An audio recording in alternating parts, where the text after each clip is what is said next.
বন্ধুসকল, আমাৰ দৈনন্দিন জীৱনত আমি ব্যৱহাৰ কৰা বিভিন্ন খাদ্য সামগ্ৰীবিলাকৰ ভিতৰত অন্যতম হ'ল হালধি।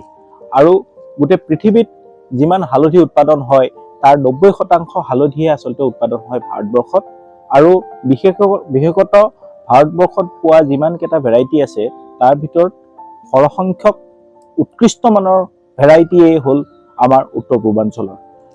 বন্ধুসকল, আমাৰ পাহাৰ অঞ্চলবিলাকত উৎপাদন হোৱা বিভিন্ন উৎকৃষ্ট মানৰ হালধিবিলাক আচলতে আমাৰ যিহেতু প্ৰচাৰ যথেষ্ট কম, সেইবাবে বিশ্ব দৰবাৰত গৈ পেলাই তেওঁলোকে স্থান কৰিব পৰাগৈ নাই, স্থান লাভ কৰিব পৰা নাই। যদিও শেহতীয়াভাৱে আমি দেখিছোঁ যে লাকাডাং আৰু অসমৰো কিছু কিছু অঞ্চলৰ হালধিয়ে যথেষ্টখিনি সমাদৰ পৃথিৱীৰ মজিয়াত, পৃথিৱীৰ বজাৰত লাভ কৰিছে।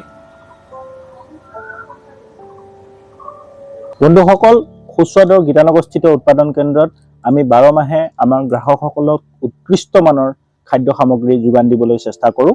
গতিকে আমি এই উৎকৃষ্ট মানৰ হালধি ইতিমধ্যে আনি ষ্টক কৰাৰ আমাৰ যিটো প্ৰতি বছৰৰ আমাৰ যিটো কাৰ্যসূচী সেইটো ইতিমধ্যে আৰম্ভ কৰিছোঁ।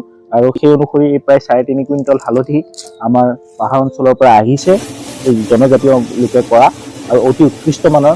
আৰু এই হালধিৰ ইতিমধ্যে গুৰি আমি আৰম্ভ কৰিছোঁ। গতিকে আপোনালোকে যদি উৎকৃষ্ট মানৰ হালধিৰ গুৰি সেৱন কৰিব বিচাৰিছে, ক্ৰয় কৰিব বিচাৰিছে, তেতিয়া নিশ্চিতভাৱে আপোনালোকে আমাৰ উৎপাদন কেন্দ্ৰলৈ আহিব পাৰে বা আমাক যোগাযোগ কৰিব পাৰে। ধন্যবাদ।